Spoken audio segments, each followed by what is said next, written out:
오늘은 이제 저희가 리셀러에 대한 내용을 또 가지고 왔습니다. 근데 네. 저는 처음에는 그냥 뭐 당근에서 좀 얼마 파시는 이런 분들이 리셀러인 줄 알았는데 차원이 다르더라고요. 네. 이게 뭐 제가 봤을 때 예전에 저희가 처음 리셀러를 시작할 때만 하더라도 뭐 이렇게까지라는 생각을 했을 때는 20대 뭐 굉장히 젊으신 분인데도 불구하고 1년 기준으로 순수익이 억 단위는 일단 기본으로 거의 넘더라고요. 물론 네. 아니신 분도 있겠지만. 새우 본인이 버는 이익이 된 거죠. 네네.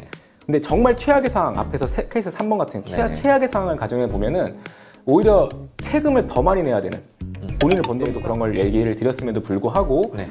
그렇게는 못하겠다라는 분들도 계셨고, 네, 그런 분들이 있으신 거 보니까 조금 더 쉽게, 네. 좀 알기 쉽게 설명을 좀 드려야겠다. 네, 안녕하세요. 슬기로운 세무탐구의 이상화 세무사입니다. 네, 안녕하세요. 슬기로운 세무탐구 조봉계 세무사입니다. 네, 오늘은 이제 저희가 리셀러에 대한 내용을 또 가지고 왔습니다. 근데 예전에 저희가 처음 리셀러를 시작할 때만 하더라도 뭐 이렇게까지라는 생각을 했었는데 최근에 저희가 많은 분들이 이제 상담 요청을 주셨습니다. 네, 너무 많은 분들이 주셔가지고 정신이 네네. 없습니다, 지금. 네. 근데 그 상담을 하다 보니까 이게 우리가 생각하는 리셀러가 아니더라고요. 네. 저는 처음에는 그냥 뭐 당근에서 좀 얼마 파시는 이런 분들이 리셀러인 줄 알았는데 차원이 다르더라고요. 네. 이게 뭐 제가 봤을 때는 20대 뭐 굉장히 젊으신 분인데도 불구하고 1년 기준으로 순수익이 억 단위는 일단 기본으로 거의 넘더라고요. 물론 네. 아니신 분도 있겠지만은 잘 하시는 분들은 이렇게 잘 하고 있다. 그래서 이 부분에 대해서 많이 오해를 하고 이분들이 이 얘기를 하더라고요. 세무사한테 연락을 했는데 모르더라. 어떻게 매입을 잡아야 되는지 인지를 하고 못하고 있다. 그래서 어떻게 해야 되느냐 이렇게 질문하시는 분도 상당히 많고요. 그래서 리셀러를 위한 세금 관리 가이드라인 이런 주제를 가지고 왔습니다. 네, 자, 맞습니다. 들어가 보도록 하겠습니다. 자, 국세청이 중고거래에 관한 과세 방안을 면밀히 검토할 것이다 라는 내용이 있지 않습니까? 네, 예전에도 잠깐 소개해드렸던 적이 있는데요. 네. 2021년 10월 8일자 아마 기사였을 것 같아요. 네네. 그때 이제 국정감사가 있었는데 네. 이때 이제 좀 박홍근 국회의원께서 네. 그 김대지 국세청장 나오셨을 때 네. 이 부분을 좀 한번 언급을 하셨죠. 네. 네, 리셀러들이 요새 굉장히 많아지고 있는데 이 중고거래가 지금 과세 사각지대 같다. 네. 어떻게 생각하냐. 이 말에 대해서 이제 김대지 국세청장께서 실제로 이 중고거래에 대한 어떤 것들을 좀 인지를 하고 있고 이거에 대한 과세 방안을 좀 더 면밀히 검토하겠다라고 명확하게 답변했다라는 그런 내용이 있었죠. 네네네. 여기서부터 이제 누군가가 이제 쏘아 올렸죠. 네. 쏘아 올렸기 때문에 이제 그대로 가는 겁니다. 네, 맞습니다. 이 시장도 굉장히 많이 양성화가 되고 이런 상황에 이제 놓여 있는데, 자, 하루에도 몇십 건에서 몇백 건씩 진행되는 중고 거래가 있는데, 그러나 아직까지도 사업자 등록을 안 하신 분들도 있고요. 네. 세금 신고 안 하신 분들도 있고요. 아니란 생각을 하시는 리셀러 분들이 많이 존재를 합니다. 네, 저희들한테 실제로 상담을 오신 분들도 마찬가지고 그 이외의 분들도 굉장히 많으실 거예요.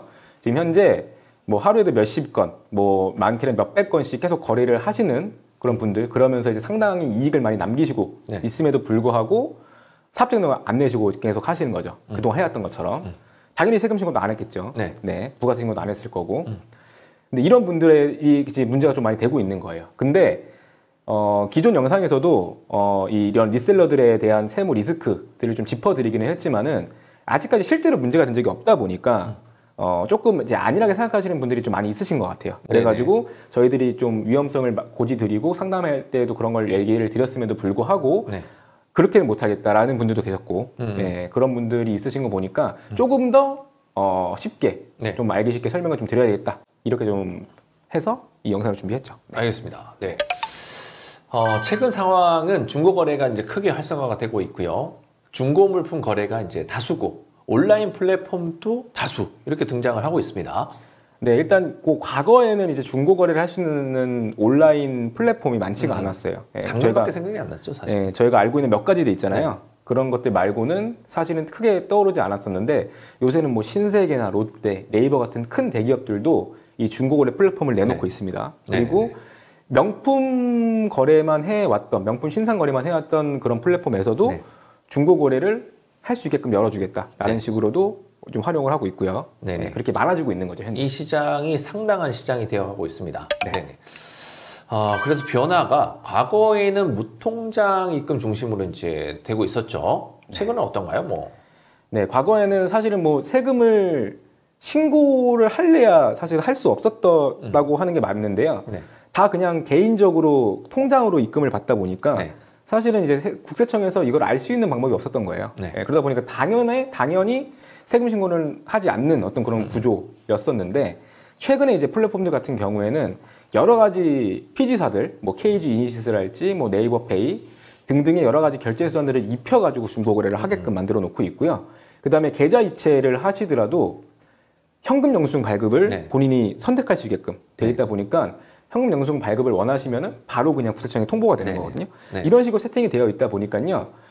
지금은 사실은 무통장 입금만 해왔던 시대보다는 훨씬 더 소득이 그렇죠. 이제 노출될 수 있는 가능성이 높아졌다 이렇게 볼 수 있죠. 네. 그 상담 오시는 대다수 분들도 이제 뭐 실토를 하시더라고요. 자기도 이제 불안하다. 네. 그래서 분명히 이제 걸릴 것 같기는 한데 그래서 어떤 분들은 사업을 접으시더라고요. 나 이때까지 누락한 게 많으니까 나 그냥 이제 안 할래. 이렇게 얘기하시는 분들도 있고요. 네, 맞습니다. 그래서 그거는 좀 방법이 아니지 않나. 그래서 바른 방법으로 계도를 하기 위해서 저희가 영상을 또 이제 찍었다 이렇게 보시면 될 것 같고요. 네. 자, 사업자 등록을 내고 다양한 결제 수단을 이용해서 거래를 한다면 어떻게 바뀔까? 네, 실제로 사업자 등록을 내신 상태에서 중고거래를 하시는 분들도 굉장히 많이 있으세요. 이분들 같은 경우에는 애초에 이제 이런 결제 수단들을 이용해가지고 결제를 받으시는 거죠. 왜냐면 이제 사업자 등록을 내셨기 때문에 가능한 부분들이거든요. 피지사를 이용하는 것 자체가. 그렇게 해서 이용하시는 경우에는 애초에 이제 매출 같은 것들이 전부 다 이제 노출이 돼서 그걸 가지고서 부가세 신고도 하시는 거고 매입도 최대한 투명하게 관리를 해가지고 그렇게 운영하시는 분들도 있어요. 하지만 그렇지 않은 분들이 많다는 게 문제인 거죠, 사실. 네. 네네. 문제는 사업성이 있음에도 불구하고 사업자 등록을 내지 않고 거래하는 리셀러들이 많다. 네. 이 문제가 되겠습니다. 맞습니다. 네네. 다음 페이지 또 바로 보시겠습니다. 자, 국세청에 직접 중고거래에 대한 국세청에서 직접적으로 과세 방안을 언급했다. 이런 내용도 이제 있는 거죠. 네. 아까 이제 앞에서 말씀드렸듯이 지금 당장은 어떤 그 움직임이 보여지고 있지는 않아요. 뭐 세무조사랄지 아니면 그런 온라인 플랫폼들을 적극적으로 뭐 소명 요청을 한다랄지 이런 어떤 움직임은 보이지 않고 있는데 국세청장이 직접 이런 과세 방안에 대해서 마련하겠다라고 언급을 한 만큼 이제 중고거래 플랫폼들을 이용해서 중고용품을 판매하는 리셀러들 있잖아요. 네. 그 중에서 실제로 사업자 등록을 내지 않고 계속 반복적으로 판매를 하고 있는 그런 사람들에 대한 조사가 이루어질 가능성이 굉장히 높다. 네네. 아마 곧 일어날 수도 있다. 네. 곧이죠. 네. 제가 봤을 때도 곧입니다. 왜냐면은 국세청장이 얘기를 했잖아요. 네. 그럼 일선에다가 저 말이 나중에 가서 이렇게 될 수도 있잖아요. 야, 말을 해놓고 뭐 아무것도 안 건드리네? 이렇게 조롱 섞인 말로 돌아올 수도 있는 부분이 있고. 그리고 이제 두 번째로는 어찌됐든 중고시장에 대한 시장 지체가 상당히 커지고 있는 부분들이 있고요. 그리고 그 본인들은 그렇다 하더라도 아까 대기업들이 시장에 뛰어들었잖아요. 네. 그래서 그 피지사를 연결한 그 부분들이 국세청하고 다 공조가 되고 있기 때문에 네. 국세청은 되게 나중에는 기획조사로 갈 가능성이 높아요. 그 피지사와 거래했던 그 명단들을 다 확보한 다음에 그 사람들의 계좌만 다 뽑아보면 내용이 끝나는 거잖아요. 네, 그렇죠. 그래서 상당히 대다수의 분들은 문제가 될 가능성이 상당히 높다. 그래서 어떤 분들이 그러더라고요. 무서워서 사업자 등록을 안 내겠다. 뭐 이렇게 얘기하시는 분들이 있어요. 뭐 이거는 흡사 이거랑 똑같잖아요. 나는 제 친구한테 물어봤습니다. 건강검진을 왜 안 받아? 이렇게 물어봤어요. 그럼 뭐라고 대답을 했을까요? 아, 혹시 뭐 나올까봐. 네. 뭐가 나올까봐 안 한대요. 이 말은 도대체 뭔가요? 죽어야 되는 건가요? 네. 그래서 그런 거가 좀 비슷하다. 사업자 등록을 내고 정상적으로 하면 저희 같은 사람들이 도와드릴 수 있는 부분이 분명히 있습니다. 네, 그걸 말씀을 드리고요. 자, 만약에 갑작스럽게 세무서에서 소명 요청이 온다면 어떻게 준비를 해야 되냐? 당신은 준비된 리셀러냐? 이렇게 묻고 있습니다. 네. 뒤에 사례를 좀 준비해봤습니다. 네, 사례를 보면서 이제 얘기를 해보시죠. 준비를 한 경우, 안 한 경우 뭐 이렇게 있습니다. 네, 몇 가지 가정을 좀 해봤는데요. 일단 연 매출 좀 높게 잡아봤습니다. 연 매출 5억 원 정도 되는 리셀러예요. 네. 이익률 한 30% 잡아볼게요. 네. 이게 이분들이 사실 매입 관리가 안 돼 있으면은 이 매입 증빙이 없는 경우가 많다 보니까 본인들이 나름대로 정리한 어떤 방식으로 이익을 계산하시거든요. 네. 대략적으로 이익률 한 30% 정도로 가정해 보고요. 네. 이제 전자상거래업이기 때문에 전자상거래에 대한 기준 경비율이라는 개념이 있습니다. 네네. 대략적으로 한 10.6% 되더라고요. 네네. 요걸 기본적으로 가정해 두고서 세금 효과를 한번 계산해 보겠습니다. 네, 실제 세금이 나오니까 관심 있게 봐주십시오. 자, 들어가 보겠습니다. 자, 이런 표가 나오게 됩니다. 네, 일단 표를 딱 보시면 이해가 안 될 수 있어서 간단히 설명을 드리면요. 케이스 1, 2, 3 세 가지 네. 케이스가 있어요. 1번 케이스는 매입을 전액 인정받은 경우입니다. 네네. 그리고 법인 사업자예요. 네네. 그다음에 두 번째 케이스는 매입을 전액 인정받은 경우 개인 사업자. 그다음에 케이스 세 번째는 세금을 신고 안 한 겁니다. 네네. 나중에 걸려가지고 매입도 인정 못 받는 그런 네네네. 케이스 세 가지를 준비해 봤는데요. 네. 다 매출액은 5억이겠죠, 세전으로. 그래서 이익률 30%를 가정해 본 겁니다. 네. 그때 매입액이 전부 다 인정이 됐기 때문에 30% 이익이 나온 거예요. 네. 이렇게 해서 부가세, 그다음에 이제 법인세 내진 소득세 같은 것들을 계산해 보니까 실제 케이스 1 법인 같은 경우에는 세 부담액이 5,600만 원이고요. 네. 네, 부담세율이 37%입니다. 네네. 케이스 2 개인인 경우에는 매입을 전액 인정받았을 경우에 세금은 6,900만 원, 부담세율은 46%. 사실 낮은 편은 아니에요. 부가세까지 포함을 하기 때문에. 그렇죠. 그다음에 케이스 세 번째 같은 경우에는요. 부가세 포함해가지고 부담세율이 156%예요. 이게 네. 무슨 말이냐면은 번 돈보다 더 많이 세금을 낸다는 겁니다.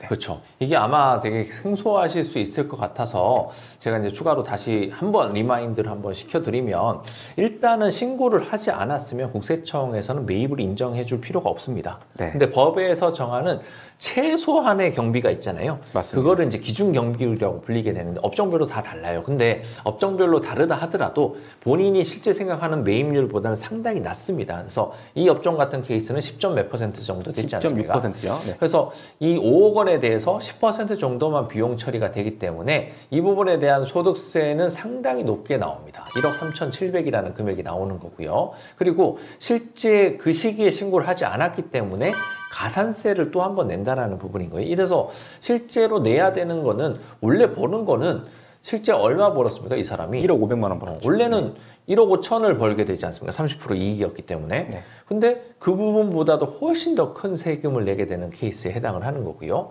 그럼 저희 같은 사람을 만나가지고 만약에 매입을 전액을 다 인정을 받는다 하더라도 부가세하고 소득세를 다 내고 나면은 6,900만 원만큼의 세금을 내지 않습니까? 그런데 대다수의 분들은 어느 정도 신고를 한다 하더라도 매입을 전체 다 인정을 못 받을 가능성이 있어요. 못 받아오잖아요, 그분들이. 그래서 그렇죠. 매입이 확보된 거에 대해서는 인정해주지만 확보되지 못한 부분에 대해서는 인정 못 받는다. 그러면 세금은 이 6,900하고 2억 3,500 사이에 있는 어디쯤에 해당을 할 것인데 이 부분에 대해서 어떤 식으로 설계를 하고 나가는지에 대한 설명하는 세무사가 제가 봤을 때는 없다. 이제 이렇게 볼 수 있는 부분이 있고요. 저희는 확실한 거는 여기에 맞게끔 일단 신고를 할 수 있게끔 도와드립니다. 도와드리고 그 이후에 문제가 되고 논란이 되는 거는 방어를 하면서 추진을 한다. 이렇게 보시면 되고 이 부분보다도 세금을 적게 내고 싶은 법인으로 저희가 변경을 할 수도 있다. 이런 부분에까지도 얘기를 드리는데 이 제한된 시간 내에 그걸 다 설명드리면 오늘 뭐 40분, 50분 가야 되니까 오늘은 맥락만 짚고 그리고 다음번 또 관련 영상이 나올 때까지 또 기다려 주시면 감사하겠습니다. 자, 다음 페이지 보시죠. 자, 뭐 한번 설명해 주시죠. 네, 실제로 앞에 사례 같은 경우에는요. 중고 거래를 해가지고 뭐 매출은 5억이지만 실제 번 거는 1억 5천이죠. 네네. 1억 5천을 벌었는데 이제 부가세 소득세 내고서 이게 그래야지 세후 본인이 버는 이익이 된 거죠. 네네. 근데 정말 최악의 상황 앞에서 케이스 3번 같은 네네. 최악의 상황을 가정해 보면은 오히려 세금을 더 많이 내야 되는 본인이 번 돈보다 세금을 더 많이 내야 돼서 오히려 돈이 빌려와야 되는 그런 상황도 올 수 있다는 거를 좀 가장 안 좋은 케이스이긴 하지만 그것도 네네. 충분히 가정해 볼 수 있다. 이렇게 그래서 생각하시면 될 것 같아요. 그분들이 사업자를 안 낸다고 얘기를 하더라고요. 네. 어차피 뭐 걸려가지고 이래주구나 저래주구나 똑같다 이렇게 얘기하는데 전혀 똑같지는 않습니다.